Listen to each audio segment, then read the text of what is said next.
Good evening, everyone. I am Janet Yang Rohr, and I am so excited to be joining you all today from our lovely capital in Springfield, Illinois. Through the magic of Zoom, we're still able to talk with you all and have an event, a district event, and bring some of our District 41 gems. I am the Illinois State Representative for the district, for the 41st District, which includes Naperville, Warrenville, and Bolingbrook.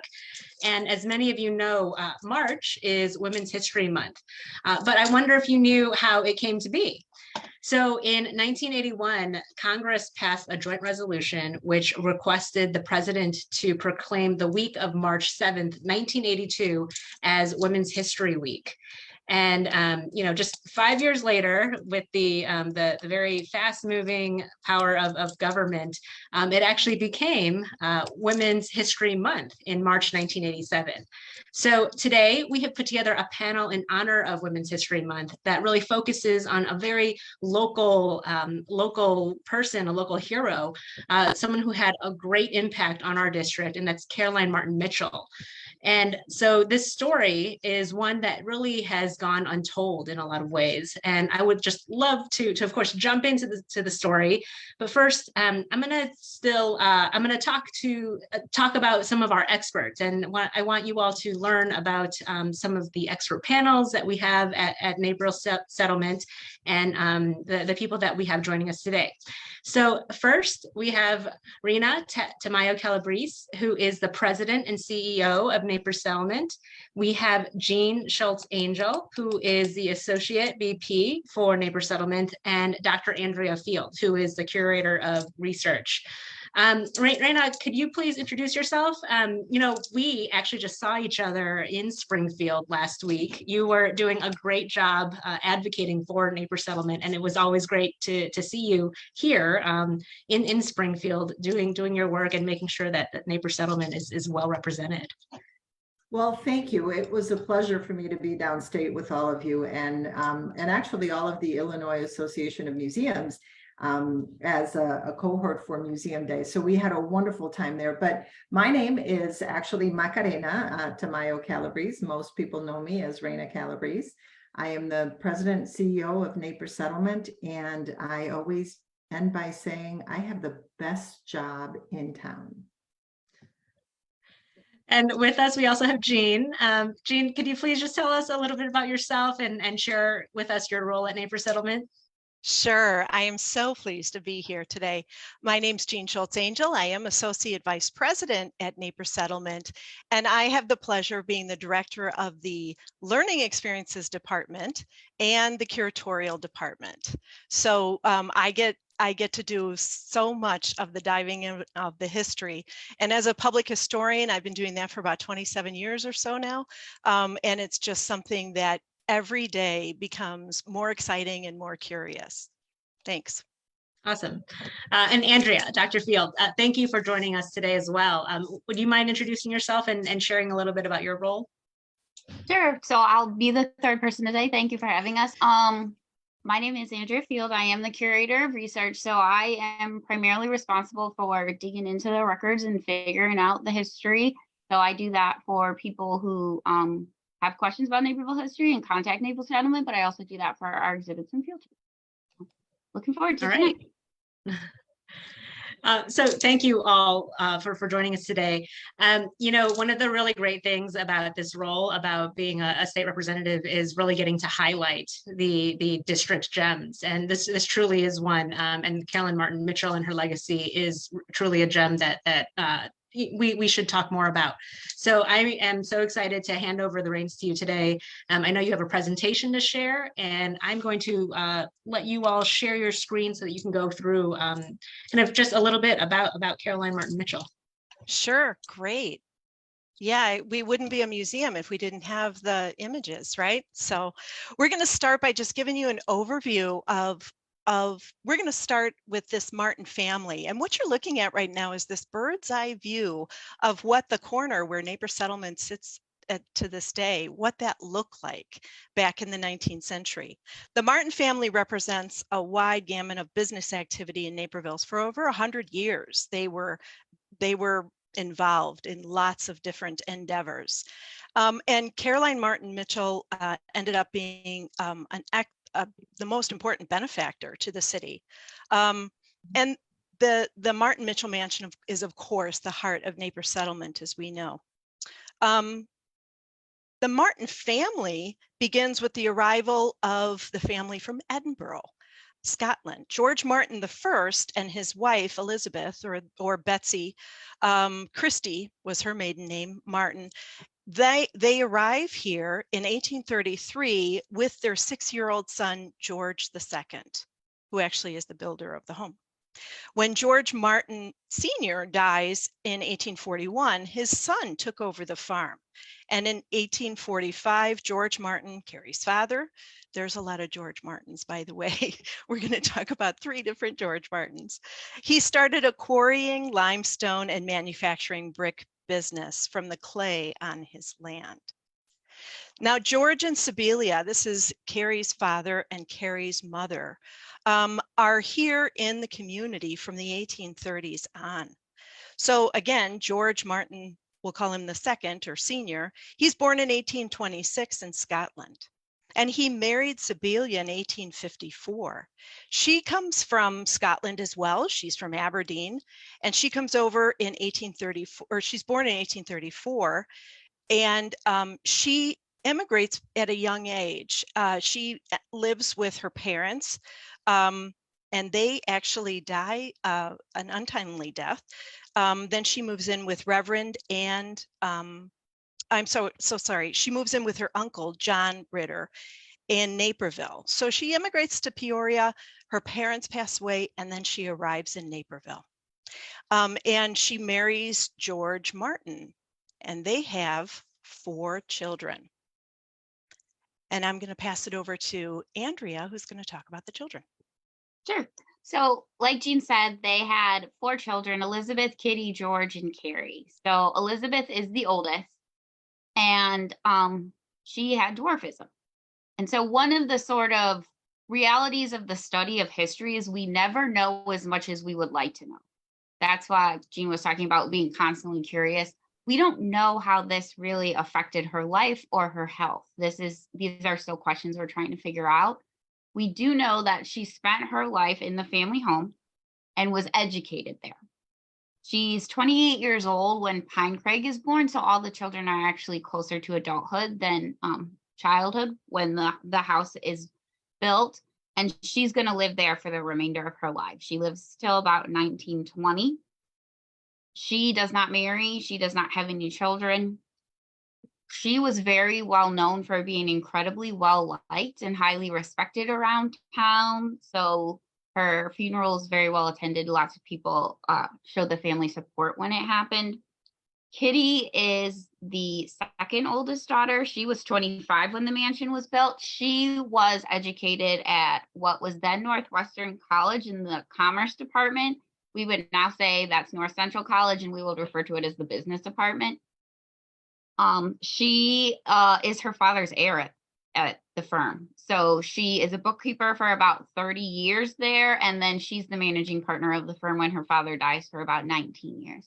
She is also the person who's doing a lot of the care work at home for her mother when her father passes away. So she does what we would call today the second shift.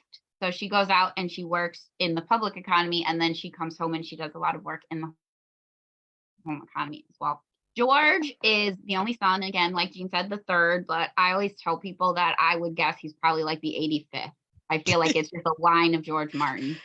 So he goes to Lake Forest University. He's a Cook County attorney specializing in real estate and probate law. He does not live in the home. Like a lot of people today, when he gets a little bit older, he's going to have land in Chicago, land in Michigan, and then also land in Florida. So he does a lot of moving around. It does not appear that he's much involved with the firm, that it's a lot of Kitty and then Sibylla, Carrie, and Elizabeth who are doing a lot of the work once George Martin passes. And then Caroline, who we're here to talk about today, she's the youngest. She's only 19 when the mansion is built. But she also is involved in the firm. So we can go on. Can I ask, maybe before you start like going forward in time, like can you give us a sense for when the family is settling and kind of just when the mansion is being built? Like what does Sure. the area look like? Is it like bustling right now, or is it still kind of pretty rural? Sure. So they come in 1833. So that is 2 years after Joseph Napier and his party will make the settlement that will then later grow into Naperville. They live south of the river, so they're actually not in town. So they are separate. So it is a kind of the downtown core that we're familiar with now is there. It's starting to build up, but it's surrounded by a lot of farms that are technically unincorporated. So this is a largely rural community, although it is growing. It's growing, but not like we will be used to after World War II. So it's kind of still tightly packed little town.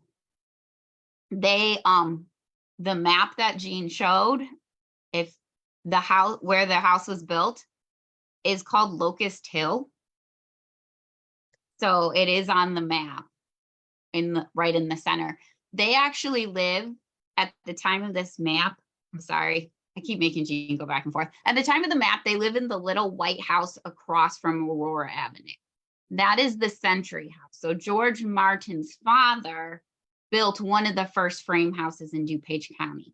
And it sat on the Martin property across the street from Aurora until the 1970s. So it was built in the 1830s, that until the 1970s when it was burnt down. The family starts building the house in 1883. They've had a lot of success at this point. They do tile and they do brickwork. And one of the things that happens is Chicago burns down in 1871 and it decides we're not building in wood in the central city anymore. So a lot of the brick Martin's able to send to the city. So they're doing pretty well economically. And they build a house that is functionally, and we'll show you a picture of it, an advertisement for their business. It's made out of brick and it's made out of limestone. So this is what their house looks like.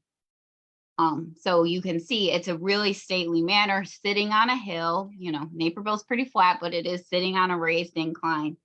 And we have evidence in the paper that they referred to this as a suburb of Naperville, which is just kind of funny to us thinking about suburbs, but it's not quite in Naperville yet. The Martins will, over the course of the 19th century, give a couple of land donations that become part of the city and that bring the city south of the river. Right. Okay. That's really helpful to just kind of get us all mentally situated and Sure, to know where we are. House, yeah. Right. That little white house is today where you would, where the Carillon is, to give you a sense of direction of where the small house is. And Yeah, there is and a there- monument that states where the original house is kept. Century House was erected. Yeah. Mm-hmm. Yeah, and just this is a little bit later than the Martins, but we were doing an exhibit on World War II, and I just kept going back to the fact that Naperville was 5,000 people in 1940, and it's almost 150,000. So just huge growth. When the Martins are there, you're talking about a couple of thousand people, not anymore. So it is a small. It's a good sized farm town. It's pretty large for a farm town, but it is still not what we would think of today. That comes later. So Carrie is unique. She is the only one of her family to marry. She marries a man named Edward Grant Mitchell. He is also Scottish, but he's from Hinsdale. And so he owned a bunch of greenhouses. So he was a florist by trade. He also later on was associated with Marshall Field and Carson Perry Scott downtown. So he's in business as well. And then later in life, he farms the Martins. They actually elope. It's kind of scandalous. They go to Milwaukee, Wisconsin, and they get married. And they come back and they will have a second wedding in Pine Crag. So in that Martin family mansion. And all the rooms are apparently very well decorated. And from that point forward, the date of the second marriage will be counted as the date of the marriage. So that kind of travels down to to us. They also never have children. Later in life, Edward will contract tuberculosis, which was a very, very common disease in the 19th century, spread by vapors. Airborne particles. Yeah, airborne particles. Thank you. And so we see evidence of this in the house. There are scuff marks on some of the windowsills because it looks like they were sleeping outside, because when he was alive, we hadn't discovered antibiotics yet. So it mostly was fresh air treatment is what they're using. So they actually slept outside over the pot de cochere, which is visible in some of the photographs. So they also do not have children. Okay. So this is another view of Pine Crag. The pot de cochere is the thing that's on the side. So like Jeanne said, the Martins are really involved in a lot of businesses. So George Martin, the man who made Pine Crag, starts as a farmer. So he takes over for his father. His father has a lot of farmland, some of it farmed by the family, some of it rented out. He will continue to be a farmer, but he also helps found a bank, and he does brick work, and he does tiles, and he does all kinds of businesses, and the businesses operate out of this house. So there are offices built into this house. Part of the reason why they have such a nice side entrance is to allow business people to come in the side, whereas the guests would come in, like friends of the family would come in the house. So the family is growing in the 1883, and they decide they're going to do this much larger, much more stately home, which they will name Pine Crag. So next slide. So the business. This is an image of Martin and Van Oven. This is the brickwork and tile company. So George Martin and William King first go into business as the Naperville Drain and Tile and Brickworks in 1873. In 1878, Ernest Van Oven is going to buy in. He's going to buy out King. And George will live till 1889. They just have a series of partnership agreements. And in 1889, George is going to pass away. And this is when the women in the family take over the business. And you have to wonder if the women in the family were actually much more involved in the business when George was alive as well, because it's so seamless in terms of the business being transferred over to the women. Right. And Kitty's the bookkeeper for 30 years. So she definitely was involved. And I'm sure this is a family business. So the way this business worked is that the Martins and the Van Ovens each had a half share.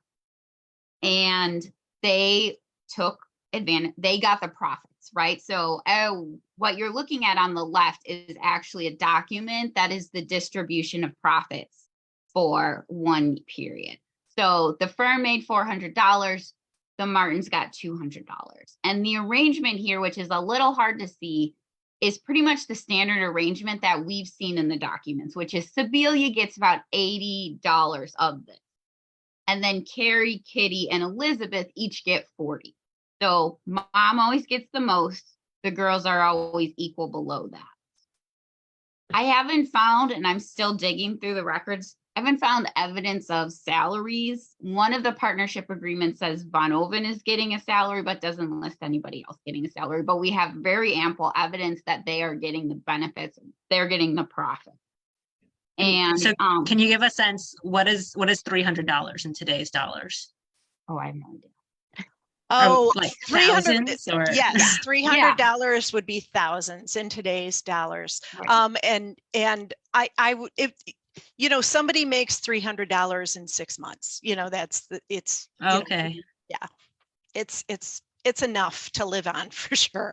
I mean, Sibylla is listed as a capitalist in the census, and I think Andrea can talk a little bit about that too.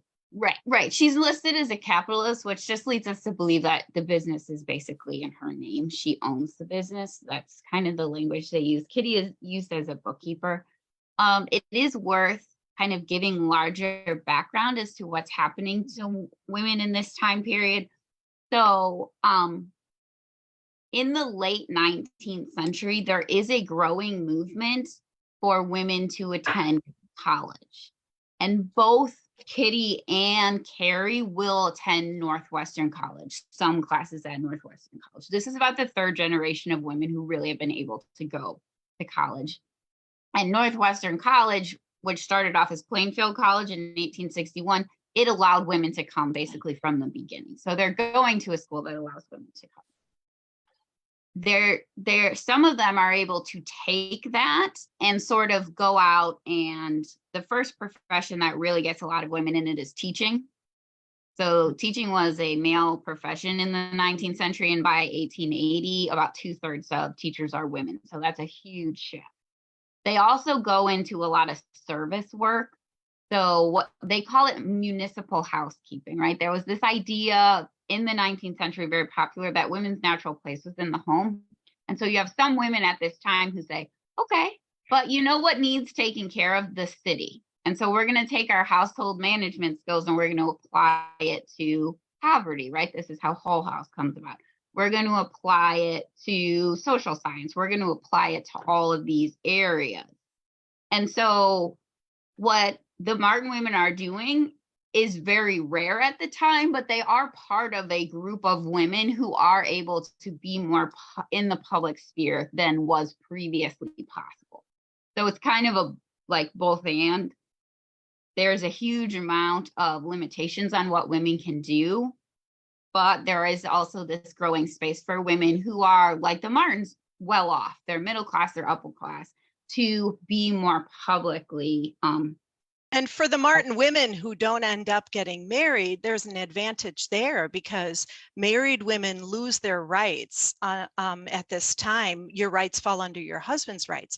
So you wouldn't be able to sign a contract. You wouldn't be able to, represent yourself in something. So to remain unmarried still gives you that power and that authority. Now, it's possible now in a way it wasn't before, because before you would have been a burden to your family. Right. Yeah.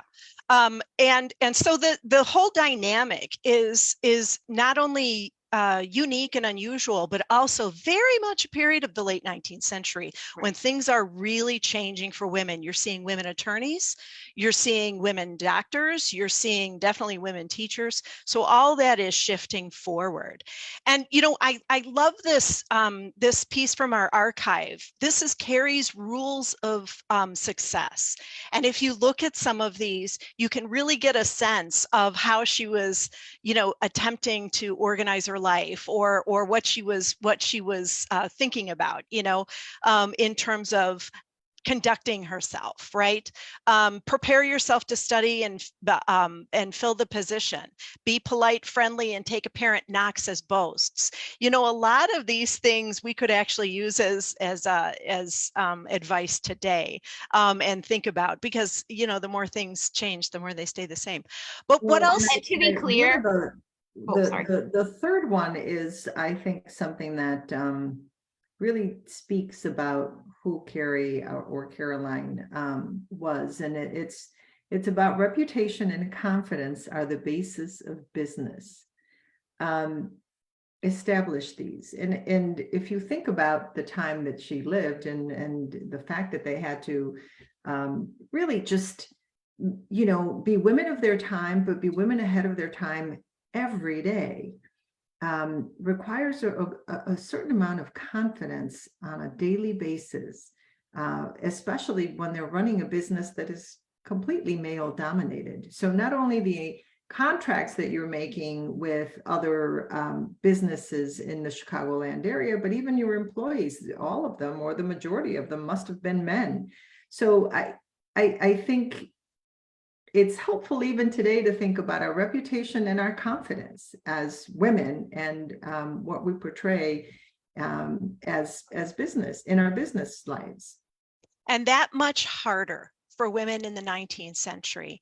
They don't have the advantage of the public sphere that men are naturally living in, the political sphere, and where a lot of business is done and conducted in men-defined spaces. Women don't always have access to that. So to be a successful businesswoman, especially at this time period, really took a lot of determination. And what else we know about Carrie is that in her later years, she becomes really, really interested in her family's legacy and preserving the history of the community.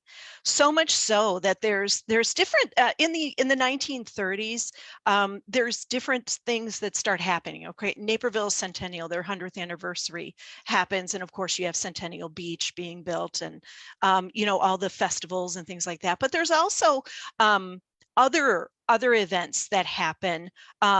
The first, they did a 100th anniversary for the first frame house erected in the county in Naperville, and the party was at Pine Crag, at Caroline's property. She opened it up. She was in charge, you know, and that was in 1933. So this is what she's thinking about in her later years. She's thinking about her legacy. She's thinking about her life, and her husband passes away in 1929, and so it's just her. And she's visited by a nurse, by a doctor. She has some staff help at home, but really she's the last of her family, and this is very evident by the actions she takes at that time period. And she's in the paper wishing people well, and saying at these celebrations, at these commemorations, you know, she's saying, you know, the Martin family is commemorating these things and wishes the community well. She's certainly at the table when things are being discussed, you know, around these types of celebrations, even in her later life. And then it's out of this that she determines that she's going to bequeath her property to the city of Naperville. And I don't know, Andrea, if you want to talk a little bit about this one. Oh, sorry, I thought you were okay. Yeah.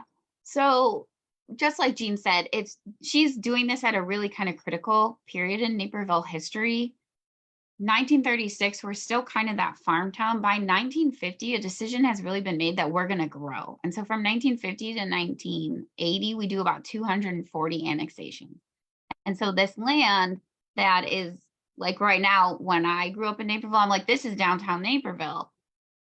This was still kind of outside, but now the town is going to grow around this donation that she gives. So she does give her home that she says that it's typical of the better homes and reflects the character of her family, which is very accurate. The land itself is called, or the house itself is called Pine Crag. We think based on trees that Kitty planted around the property, and then Craig meaning hill.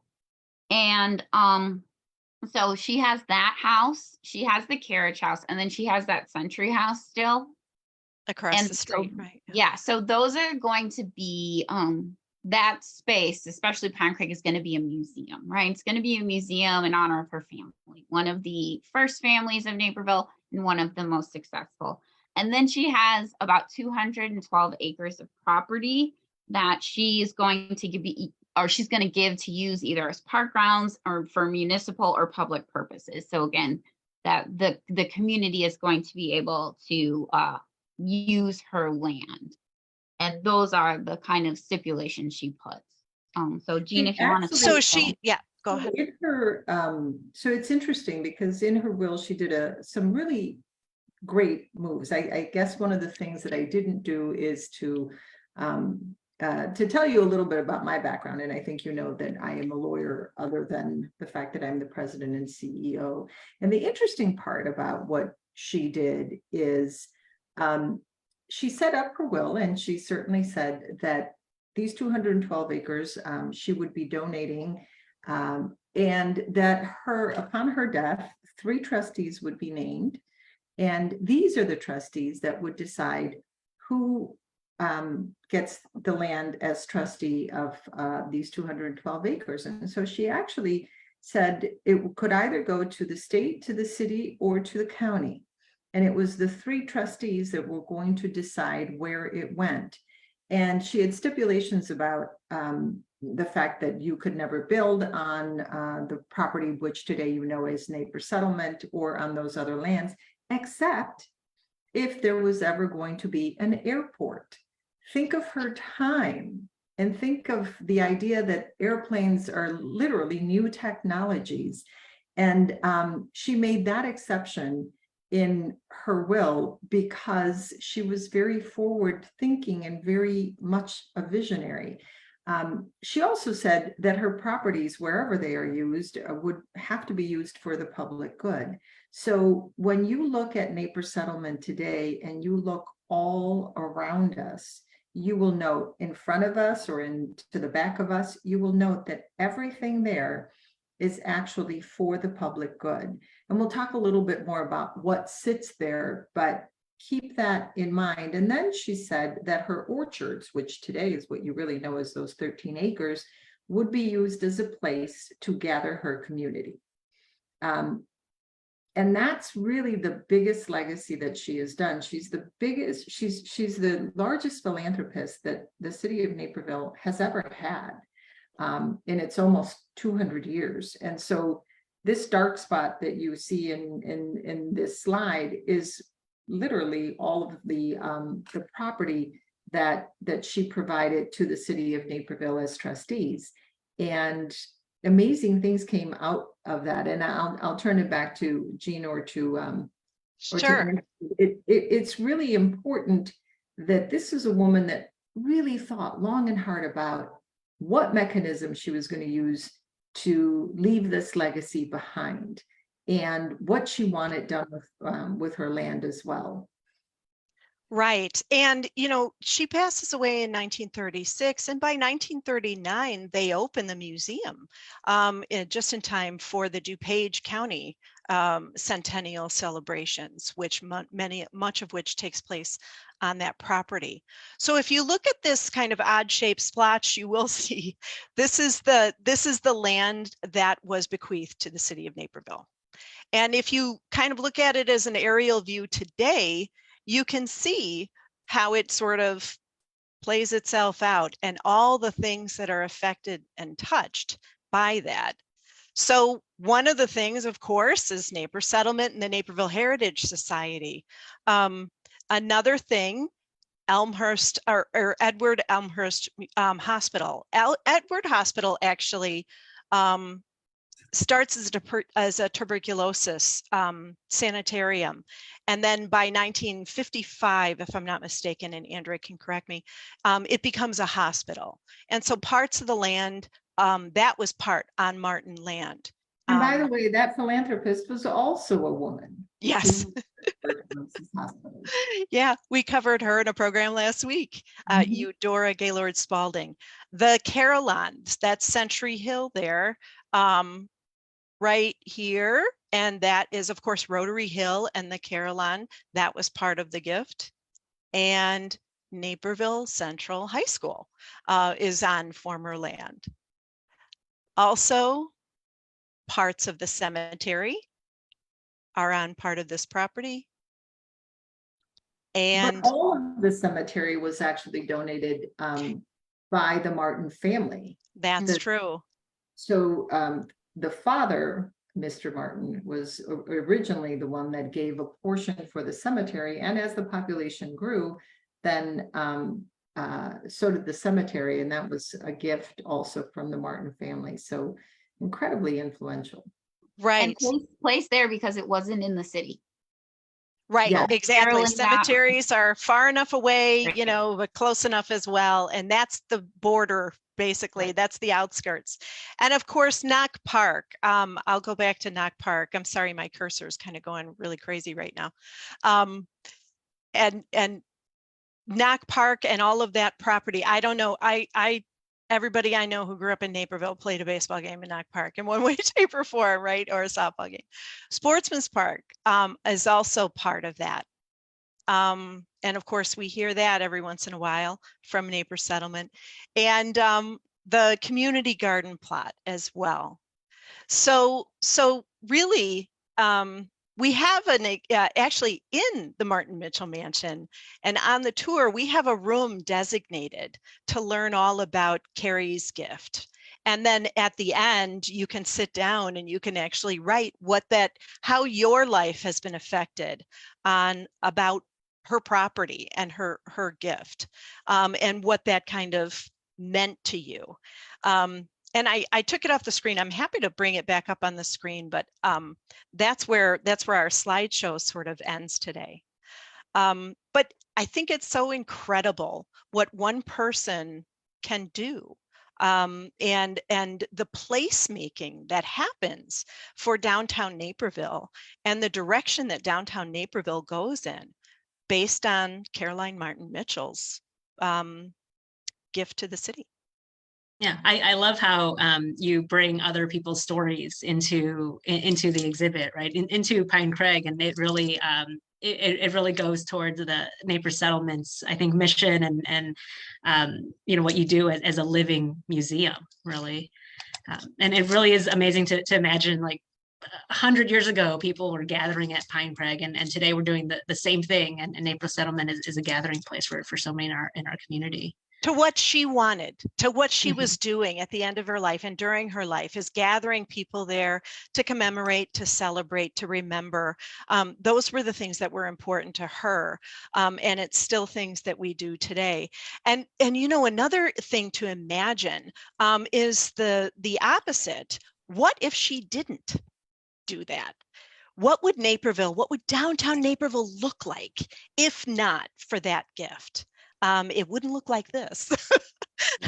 So, Well, you know, so and yeah. it's not just it's not the geographical location only of the things that are there, but the impact that those things have. Not having the high school there for all the many years and the hundreds of thousands of children that have been educated there on her land, and again, the hundreds of thousands of kids that have played and developed community and friendships on her land. And I think also, you know, there is a certain heart of Naperville when you look at those areas that in one way or another were touched by that family. We think of it today as the beach and the paddle boat area, but those were her quarries. That was her family's hard work. We think of today the, you know, Von Owen Girls and Scout Boy Scout camp. and they still own that in a separate individual interest, but Caroline Martin Mitchell also gave that part of the land. And then when the Von Owen last descendant passed away, they also gave that their other interest in that land. And so you have the Scouts, you have education, you have our ability to get our hands, you know, into the earth and plant things and have these great and fresh vegetables to enjoy in the summers with our families. Really, she has built a community in her land, and all of the folks, and certainly the city and the people that have made decisions about what to do with that land afterwards. You know, if you have an award-winning hospital, you can thank Carrie for it. Yeah, right. Sacred spaces of remembering and healing. You know, there's so many different ways that the land has produced different ways we live our lives in this community. So I would love to, maybe if you wouldn't mind putting back on the screen the list of principles that Caroline Martin Mitchell lived by. I just loved reading through those, but maybe as we're, you know, as we give people a chance to look at those, I wonder, so how unusual would it have been for women to be in business and to be running businesses like this at the time? Like completely unheard of, or, you know, starting to, you know, be more common? I wouldn't say necessarily completely unheard of. Definitely there were women in business, you know, there, but it's not the most common thing. As Andrea mentioned before, you know, the women's place, you know, there's this sort of late 19th century cult of domesticity that happens, where women are in charge of hearth and home, and that's where they're supposed to remain. Right. That's where they are designed to be, right, in society. So to venture out of that is always going to be difficult. So let's take the years that you know, that Caroline is a young adult. she can't vote. You know, there's suffrage that is being asked for among women in society. There's equal pay being asked for, you know. Well, we're still asking for that, but there's different things that are being women are sort of starting to come into their own. And in the 19th century really changes things for women, starting with the Seneca Falls Convention in 1848 and up until 1920. You know, there's a long road there of fighting for voting enfranchisement and all of the things that sort of build off of that as well. During this time, you know, there's the temperance movement picks up steam, and that's largely a women-driven movement. So to be a businesswoman, I wouldn't say is completely out of the realm of possibility, but at the same time, you know, but I think it's also the type of business that she was in, which is interesting in this case, because it is such it's a trade. It's such a male-dominated business, even today. And you think about one that doesn't have the right to vote, that if they married, they can't sign contracts.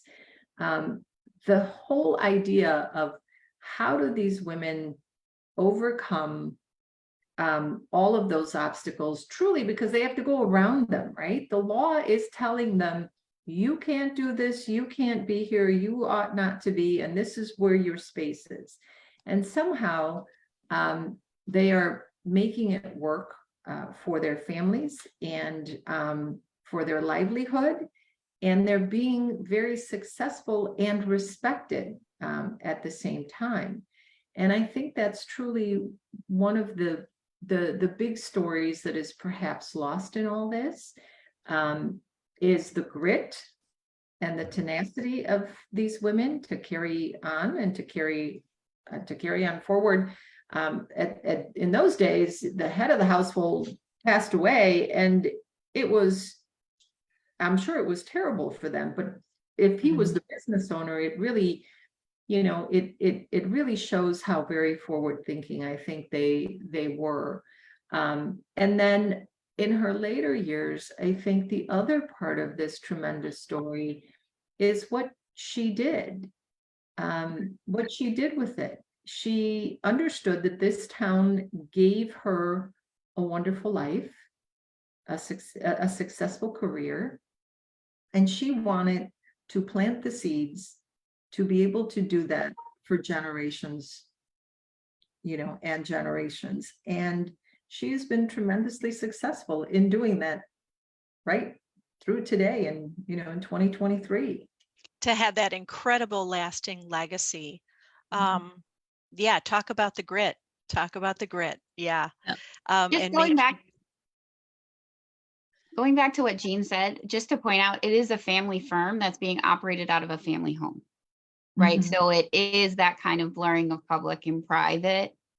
And one of the things that is interesting to me, then again, I just don't know enough about it. George III is not involved in the business, and Edward Grant Mitchell is not involved in the business. So even though Carrie is married, she is still signing partnership agreements with her siblings, with her sisters and mother, to continue the business. So there's a story there that I would love to get at. Right. Yeah, they're operating their own endeavors. George III, which is Carrie's brother, is an attorney and an investor in various properties. So and a successful one. You know, we don't know enough about him. We need to know more. But certainly there was something about the business that he felt confident enough that he could walk away, and he could do his own thing. And Caroline's husband had his own business, and certainly was from a very distinctive family from Hinsdale, and it was part of the Grants, and that was a big deal. And when she wrote about him, she would write about the family legacy of the Grants. So there was a lot of Carrie she definitely knew her place in society, and she knew what was important in terms of her legacy, and she shared. Now, what do you know what happened to the business or to the businesses? We stopped quarrying in Naperville a little bit prior to World War I. So it winds down. Okay. Ernest or the Von Ovens, I think, will continue part of there. So we do see like Carrie and Elizabeth are getting annuities from the Von Oven firm into a little bit after World War I. And in 1920, Carrie's listed as a accountant for a tile company. So again, we're assuming that is still Von Oven, and that's the land that will become the scout camp that they owned jointly. Right. And I think I recall Caroline Martin Mitchell never had children, right? That's correct. Right. I think it's just so interesting to see, like, read through these rules and to see number 16, for example, right? To marry young and establish a home. Like, that's so interesting to think about all that she did. And, she's still, this is still an important part of maybe the culture at the time, and what's valued and what she values. Right. Well, and it's interesting because she doesn't really follow it. She gets Right, married kind of late in exactly. life. Exactly. So she's over 30, which is kind of rare. Right. And an interesting part about her too is we have in the archive, there were leap year parties that she was involved with. She definitely had a social life, in her youth. And so it wasn't that, I don't think you can assume that she was just a late bloomer or something. I think that there was some deliberation about the way she lived her life, for sure. But a leap year party is distinctive because it's kind of like what you'd call a Sadie Hawkins, or, it's a reverse party where the women ask men to go to the party. So, and it happens every 4 years, and it was a thing in the 19th century and into the 20th century and men had to be cautious during leap year that they weren't going to be caught, and there's little cards and Valentines and things like that happen around leap year. And she hosted a leap year party, and she invited somebody from the community named Arthur Freeman, and he accepted, and we have those kind of notes in there. So really quite human, quite social, quite regular, everyday kind of young person experiences were had. And we're lucky that we also have some of her letters from her later years, some to her caregivers, for example, others to cousins. And it's a great way to see the great expanse of her life. And I look at, I look at these rules and I think to myself, today we talk about, work balance, right? But if you look at number 8, where she talks about making time for recreation, it's really what she's telling us. So even though what you see here mostly is written perhaps a little bit different, there's, folks are thinking about some of the important things that we're thinking about today. Be successful, be confident, work hard, make time for, for yourself, and find balance in your life. I mean, the things here, in many ways, many of them are just as applicable today as they ever were. Oh yeah, for sure. Number 8 is so, I think that's one about recreation, exercise, vacation, taking time, right? That's one that comes in and out of favor. That's true. Yeah. I personally, when I was looking through this list, I love number 7. Be polite, friendly, and take apparent knocks as boosts. Like, I love that too. Yes. That's a really good one, and so difficult. Yeah. Yep. I'm gonna just take us like a little bit off track. If you can move back one of the slides, I'm just so curious about, because I get this question a lot. The artifacts that you have, they're all if they're not typed, right, like that, they're in cursive. So my little 10-year-old son and I, we, he loves history, but I'm trying to convince him he really needs to learn cursive if he wants to read these, firsthand accounts. It takes a lot of practice. And you should see some of the letters we have from the 1830s and 40s that, into the 50s, when paper is so precious, right? And then people write their letter one way, turn the paper, and then write it another way. So you really have to train your eye to just look at what you're looking at and decipher one line and then turn it and then try to decipher the other section once you're done. So, I mean, it is challenging, and it's thing that people have a hard time with this, but that's part of being a historian and having that trained eye. It takes a minute, but transcriptions are great once they're done, right. But it's also something that's been lost. We might have issues with our wrist as we're typing, carpal tunnel or something like that. But imagine the hand muscle that you had to have to write all day long. I mean, today we might type all day long, but back then you're writing and having that handwriting. And, this isn't a ballpoint pen, where you can just continuously do it. Every few strokes, you have to dip it in an inkwell, and this is pen and ink writing, which is even more difficult. So, so really, anytime you see something like this, you just have to stop and sort of say, "Wow, I wonder what that was like." And I think after I write for a while, my hand starts aching, so I can't imagine living my whole life. But you build that muscle. Yeah. And I think I wasn't here in Springfield when it happened, but my predecessors in Springfield, I know they passed legislation requiring the teaching of cursive. So hopefully it's not a skill that will be completely lost in being able to read that. Yes, it's fabulous. Yeah. Even that historical cursive is its own beast. Yes. Right. Because I have a hard time reading this too. Mm-hmm. Yeah.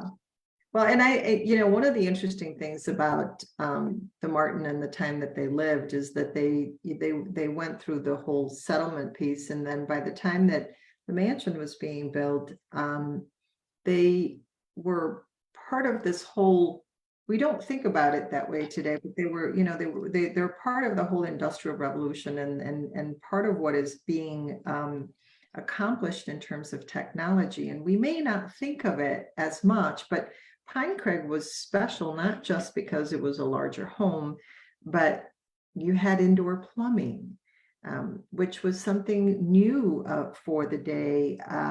You had electricity, which was also at its birth, particularly coming out into the homes. And you had the telephone. These were all the amazing things that lived in that home. And although today we look at it and look at them as being something historical, or don't even think about that type of, I will say, technology today, it wasn't truly that long ago. When we look at the whole human evolution, it wasn't that long ago that we that we didn't have those amenities, that we didn't have what I would say those necessities in our home. And the Martins, as they moved from one home to the other, are experiencing truly the turn of the century and everything that turn of the century meant. Yeah.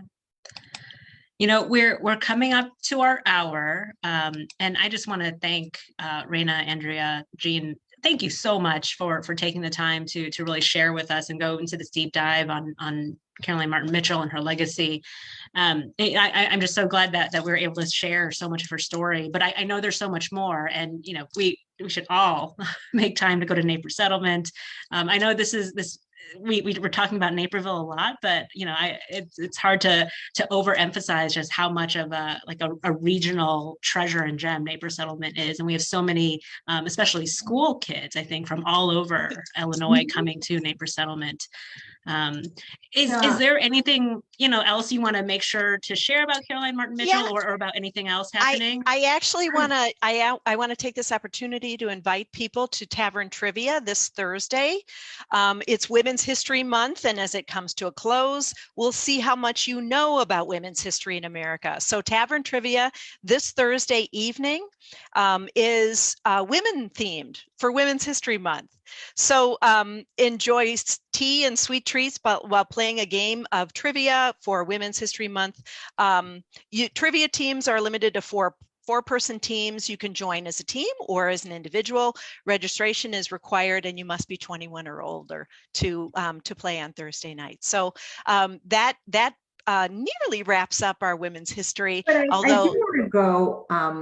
I do want to go into something that you said about being Naperville focused. The museum is certainly the city's museum, the museum in Naperville, but we didn't live isolated from everybody else. And so you must remember, for example, during our agricultural time, many of the farms were in what today are two different towns.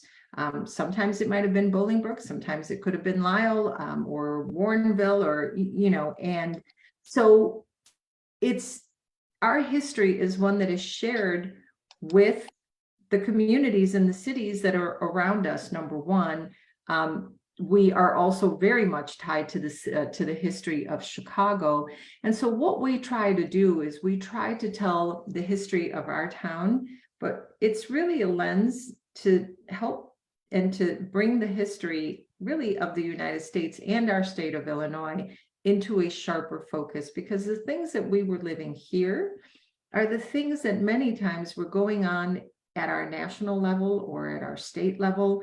And I think the wonderful thing about Naperville is that they decided how to keep it, how to preserve it, and that they have a place to tell it.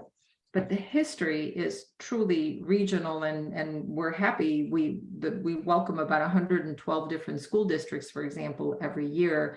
And we do a variety of programs that are also on a national level, like Unvarnished and some of the others. And as we tell our Asian American history in our community, it wasn't only in our community, it was really in all of those surrounding areas. So there is something, I think, that is important to note, that our responsibility isn't only to our city. It is certainly the responsibility to tell our history in our city, but in doing so, we can't help but include the rest of our communities around us. And as always, I want to thank you so much for the time that you've given us and for being able to bring this out into sharper focus. I always like to finish these Women History Months by saying, while we focus on women, this is history. This is history. And if George Martin had given, for example, the 212 acres, it would have been just as important. He would have been the largest philanthropist. And perhaps, Jeanne and I joke, perhaps the only difference is that there might have been a big statue of him, and there isn't one of Caroline, but the things that we do as women that create history is history. It's not just women's history, but it's history. Yeah, absolutely. That's a great reminder. And, it is always just wonderful to collaborate with all of you. And I really appreciate, again, taking you're taking the time to do this. I'm going to put in a plug for some of the things going on at our district office too. We have every single month a coffee and conversation. And so this month it's going to be on Saturday, March 25th at our district office. And the other kind of exciting event we have is, in April, as we all finish our taxes and get them filed on April 22nd, we're going to have a shred day. So, every year you got to get rid of your old documents. Yeah. So please come by, and we will have a giant truck to shred those documents for you.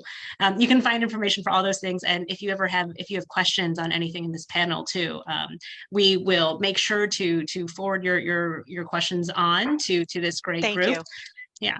And you can see us at repyangroar.com and find all our contact information there. So again, thank you. Thank you all so much Thank for taking the you. time. And Thank thank Thanks you for the everyone invitation. this. Thank you.